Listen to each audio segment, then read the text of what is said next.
Hey everybody, it's the Doctor here with Typical Manga Fan, and this episode of the Typical Manga Review is dedicated to Bleach, Chapter 678, The Future Black. And we're kind of where we came off last week, may as well be last year, we're giving a spacing, but whatever. Last week where Ichigo's like, basically giving his Gurren Lagann speech. What a despair, Yeah. I know it all too well, because up till now I've climbed up, kicked in his teeth, and... Picture, fan art. And he remembers his mom Mm-hmm. dying, and then he's like, I've surpassed it over and over again just to make it to now. Yep. And then he puts his two swords together in the same way he used to do his Bankai, with his one sword, Yep. and then screams Bankai, and then you see this whirlwind that surrounds him, Yep. and then suddenly you see the new Tensei Zangetsu, And then suddenly you don't. and then suddenly you don't. And did you laugh when this happened? A little bit. I think I was just confused. Like, wait, what? So yeah, But that's been a common reaction I've seen though, laughing at that. well, it's fun. It's hella funny. I mean, he just basically just got cock blocked. I mean, we all did Yeah. in a way, but so he just basically summons Tensei's like. I mean, it's like actually kind of cool looking sword, but I was kind of like upset, annoyed that he would stop dual wielding because he hasn't done much of it. I mean, it's only been like 2 chapters of him dual wielding the sword, so Yep. it's sort of like a little disappointing that we got hyped up for this. Oh, he has 2 swords now, and he goes back into one. It's like, oh, okay.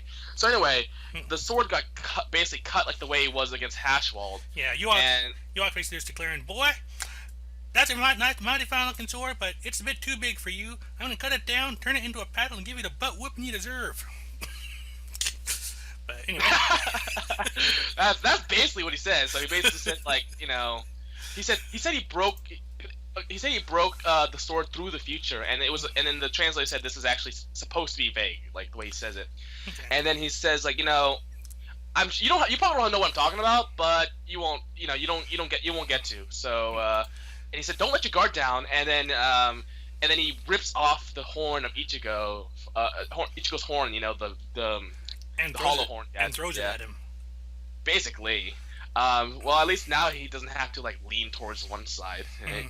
That'll make going to and then, doors a lot easier. and Yuabok dashes behind him and actually hits him because that actually worked. Yeah. It's Yuabok, of course it works. Yeah. And then he slashes Ichigo some more, and that is more fighting than we've had in a lot. It's interesting. Ichigo, like I said before, Ichigo's fights always have a lot of action in it. Yes.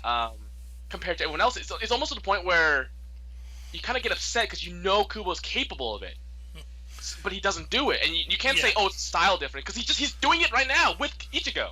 I mean, you could argue that maybe there's like a style difference between which character who's fighting at the time, but even then, it's only Ichigo that gets the good scenes. Yeah, it's only Ichigo. Any other character except Ichigo gets the whole standing in one place, making one gigantic slash, and then The Yu-Gi-Oh not fight, actually. the Yu-Gi-Oh Yeah. style, Sorry? the Yu-Gi-Oh style. Yeah, the Yu-Gi-Oh style. Speaking of, like he's like, did you question it at all? How it simply just by being able to see the future, I could just place trap cards in each and every place you'd step. I mean, that's actually kind of funny. So Orihime actually protects him. Oh yeah, from sorry, I jumped ahead. Go ahead. Yeah, so Orihime actually protects him, and then he basically talks about the traps he sets and says, you said that the future can be changed, right? Well, just to clarify, the Almighty is not the power to see the future, but it is the power to transform it. Yeah, basically, yeah, the future can be changed because I'm the one who's changing it. Yeah, so, and he says, now despair for me, Ichigo, Yeah. and that's the ending. It's Yeah. actually it actually does feel very short, Yeah. despite a little more action. It's still, because basically what it is that, yeah, his Bankai got cut. That's it. Yeah. So I did have notes for this, and Go ahead.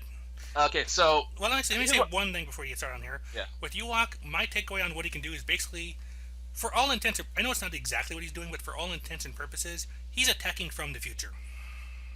yeah, I think that's what I think that's basically what I came up around to. It's like is that he can or something like he can force like for example he looks at all the scenarios, right? And in one scenario maybe Ichigo wins, maybe in another scenario Ichigo loses, and he forces the one where Ichigo loses onto the current like present time. Right. Something like that. So therefore he is transforming the future, or something like that. Yeah. I mean, and I pointed out to you before we started, like, who could be a good match in terms of just power, not in terms of obviously this guy is not super duper powerful, but in terms of just pure ability, it's Tsukishima, because Tsukishima had the ability to change the past. And that could, directly or indirectly, change the future. Yeah, so but Tsukishima is not exactly Yuabok level, despite Yeah. having that type of power. But he is. But I mean, the thing is, though, the Forbringers haven't. I mean, the three Forbringers who have died, have not come back. Like they were hinted at when they were training with Ganju, but they haven't done anything yet. So I'm assuming that's what the part of the build-up is for. They have to somehow come into play, right? I mean, that's probably why I didn't expect much from Ichigo's Bankai, was because, well, we still have these three guys left, Right. and and I feel like it went too quick. Like there's no way Kubo's rushing to this fight. He's gonna. There's something more, and I guess this is how he did it. But the way he did was kind of funny though, like how Ichigo did his manga, and right then he was. Yeah. I like the fact that it actually is like the exact same panel, just with the sword cut in half. Yeah, exactly. That was hilarious. Because you actually feel it. You feel the speed that Yuobok does it at. Because Ichigo hasn't even had time to react to it. Like he hasn't even recognized anything's even happened. Yeah, it feels instantaneous. So here's what I'll say. I will give credit to the fact that he's trying to change it, and she's trying to change up the whole, like, Ichigo uses Bankai, have a little, bit of a turn the tide for a bit before Yuobok turns it back. No. Yuobok is dominant flat out. There's no way Ichigo just will turn the tide just like that, whether he has his Bankai or not. So that's why I like it. Now, quick thing actually, if I may interrupt. One of the boards on this I follow actually made an interesting point about that.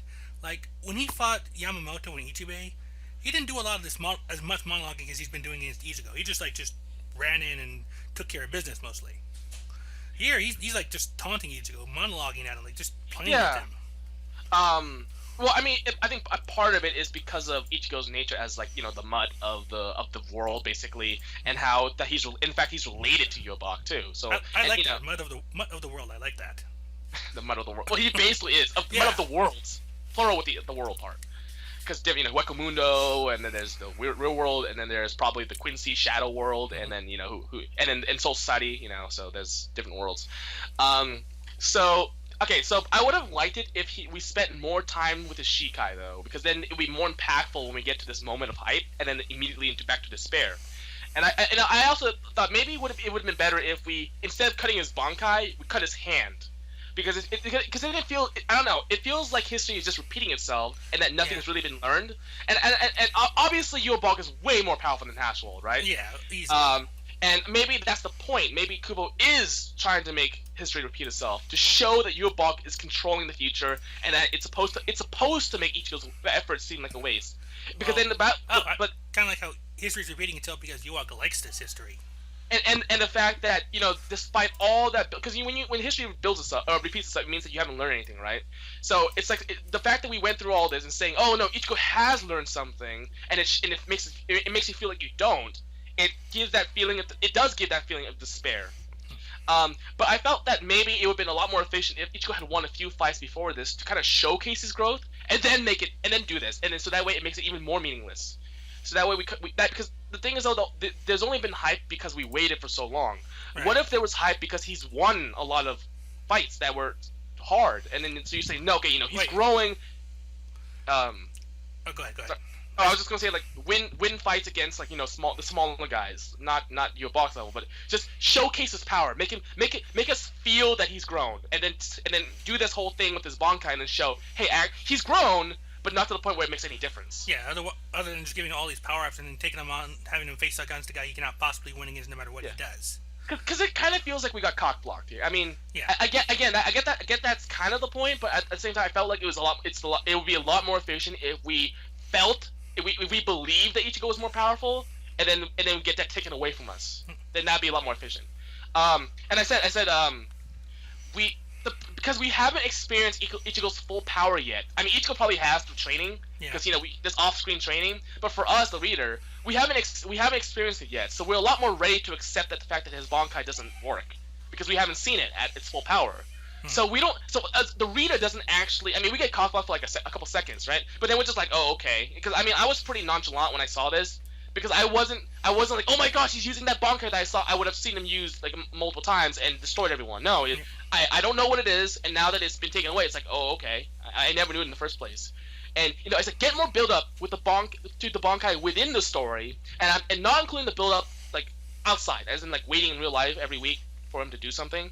I mean, like, build up in the story, have him win fights, have him showcase his ability, so that when you think that there's an actual payoff, Yubaba taking it away would have made it a lot more impactful.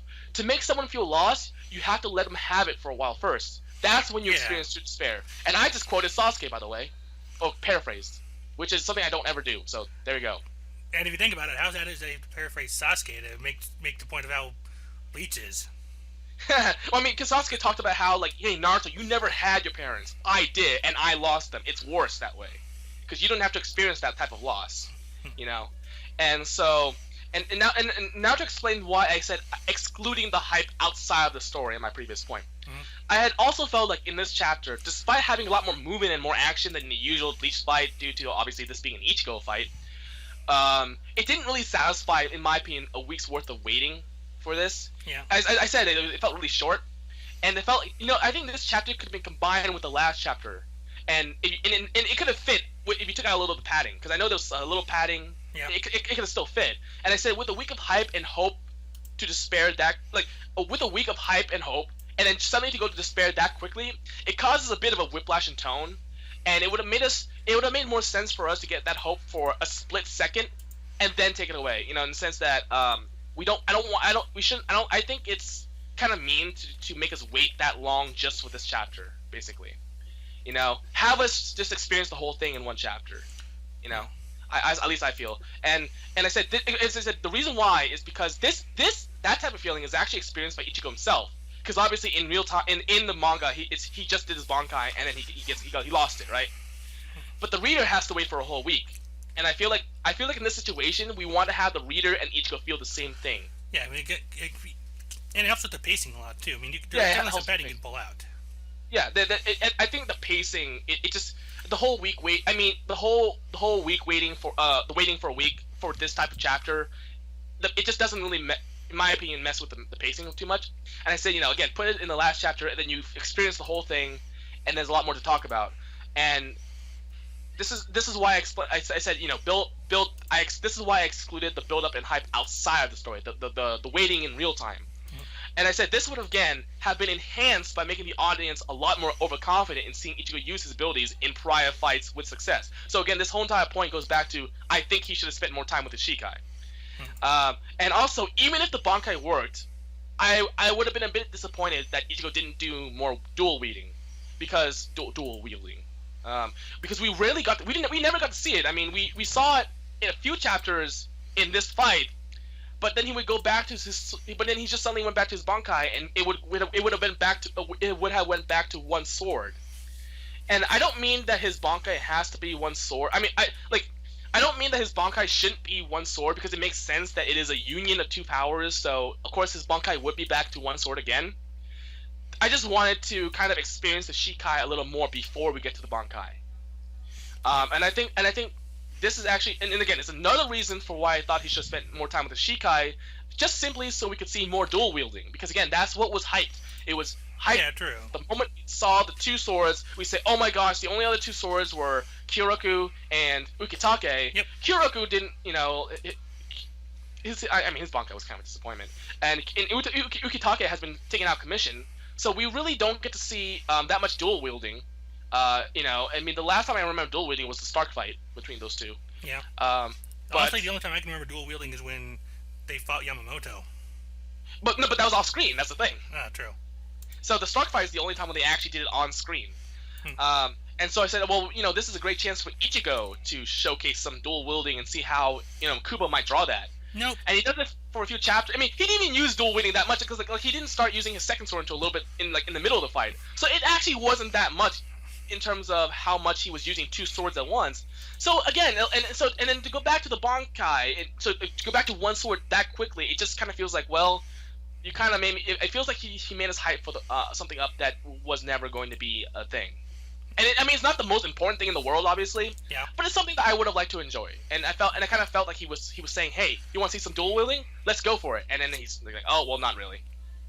So that's the end of my notes. Okay. Speaking of fighting, now that we kind of have an idea of just what Yhwach's powers seem to entail, looking back on some of his past fights, and I'll trust your memory on this more than my own, I'm pulling up one of them now, with Ichibei and Yamamoto at least, do you think that there were times in there that he actually won using the Almighty, the future transformation power? Well, didn't he just literally say that that's how he. I mean, didn't he say that that's how he beat Ichibei? Because he's you can't beat my almighty power. I think so. I mean, I'm trying to remember exactly what happened here because I know that I'm looking over the Ichibei fight right now. The part where he like transforms him into Black Ant, like remember changes his name. Yeah. But then he just instantly reverses it. Well, remember that Ichibei actually his technique, his Bankai was actually a future type of Bankai. He took the daylight the night from the future and have it all now, which is kind of weird. But I mean that's when Yubok first used the almighty power. I don't think he used it against Yamamoto. I think he just flat out just killed Yamamoto. Because he even said that Yamamoto wasn't really much of a threat. Ichibei was right. So I think he went straight for his almighty power, and I think that's he transformed the future, and he basically used the future in which Ichibei got destroyed, like wrecked. And I think that he did the same thing for Ichigo. During that fight, he didn't kill Ichigo. During the Ichibei fight, Hoshwald also mentioned he kept his eyes closed the entire last 9 years to keep control of his power. Yeah. So I mean, right now, I mean, his power is enhanced, right? Because he has the sulking power, and it's like Ryatsu now, or whatever. He's got a sulking hoodie. Yeah, he has a sulking hoodie. So, I mean, whatever you saw back then is enhanced now. So, but I mean, yeah, I'm pretty sure he used. I know he definitely did use the almighty power, and in terms of transforming the future with Ichibei. I mean, he even said it's not that it's not seeing the future; it's transforming it. That means it was never just that. So he was using it. He just wasn't. It just wasn't clear to us, the reader, what he was doing. So he was definitely transforming the future, or when he was fighting Ichibei, that's what he did against him. I'm okay with that type of thing. I mean, it's sort of. I mean, I kind of saw that coming. Like, it's like okay, I see, because Haschel kind of hinted at it. I'm like, well, how would you do this? You know, what is Yubok shown so far, and what kind of power would you think that they're not seeing? And I was like, something like, and I was kind of like something like this, and I was kind of right. Yeah, it was basically. I was thinking that maybe like he was able to force a scenario onto someone. Yeah. The fact that he could, like he see this scenario and say, and because Ichigo's like, I can change the future because there's like 20 of them, right? Yeah. Or actually infinite, but there's maybe problem like is that Yuak can also change the future, and he's more practiced at it. Yeah, and so let's say there's 20 of them, and so there's maybe like 5 of them. Ichigo wins, so he'll just he'll just change it so that maybe it'll turn into the 15 that he loses, and he'll just choose one of them that he wants. And I said that is terrifying, and it's it's not exactly, but it's basically transforming the future in a way. But I mean the fact that it's still not 100% clear because he just because when you talk about time, it gets a little Yeah. But I think we have a pretty good understanding of what's going on because I don't feel confused at all. I feel like I understand what's going on. So, in terms of anything else? No, but I'm pretty much good. You've covered all the main points on Bleach. I don't have a whole lot to add to Bleach on this one. I do hope that. In the Bankai. So if it gets this Bankai cut, it can't be repaired. That's right. That was one thing I was going to mention down here. It's like, wasn't there a big deal about how hard it was to repair a Bankai? Like, you can't just fix it. As in, wasn't that his entire reason for going to the Royal Realm in the first place? The entire thing. That's why I said about lessons learned, new experiences, more something to build up. Yeah, the entire reason for him getting to the Soul Palace was because his Bankai was cut, and now it's been cut again. So it feels like you've done nothing. The only thing I can think of here is the only difference is that Orihime is there. Yeah, so Orihime can probably do something about it because she has the power to basically be a god. But as it turns out, she her powers have been it's horribly inconsistent. As I think, yeah, I mean she had the power to intrude upon the realm of God, but yet she can't heal God. Okay, that's so she didn't have the power to intrude upon God. Okay, I'm assuming that her powers are, or maybe Ichigo has a new ability that allows him to regenerate his Bankai. I mean, it's gonna come back some way. Like it's not. Yeah. Of course, it's definitely gonna come back. Or Tsukishima might do something. I was there to protect you from when Ichigo Bach did that attack or whatever. Like I'm actually curious to see how Tsukishima. Can Tsukishima actually change the packs? I always thought it was a memory thing. No, he can literally change the past. That's how he can. Like when he taps the sword to a stone, it breaks because he said, it's as if I was there for 1,000 years of slashing at it. So he can actually transform the past. He can manipulate inanimate objects too. Okay. Yeah, that's how he was. That's how he made. He was giving Byakuya a hard time. His powers are actually more than just memory. He can actually change the past. Okay, so I kind of Oh, remember that. Like he made it sound yeah, as if he's always been like his close friend and always there while he trained and all that. yeah. Or and well, that's memory. That's but more specifically, he has the power to change the path of whatever he touches, or he stabs or makes contact with his blade. And so in that sense, yeah, he was able to understand Byakuya's techniques because he did that. But he's also able to do it with inanimate objects too. So he can actually manipulate. And so that's why I think he was also able to lay traps because he said, "Oh, I made it so that I was actually there 500 years ago, and I set a trap that would go off right now or something like that." He can do that. So that's what I'm saying. Like his ability is actually it would be an interesting matchup against Yobok. Yeah, and plus he was hyped. He was hinted at along with Ginjo and Giriko. I have no idea what Giriko can do, but Ginjo and Tsukishima could probably do something about it. So Yep. Well, guess we'll have to see if something comes with that at a later point. Then for now, though, that is. Was there anything else you wanted to add in there, or are you good to go? I'm good. I'm Okay. good. Yeah. In that case, that has been our review of Bleach, chapter 678, Future Black. Go ahead and take us away. Bye.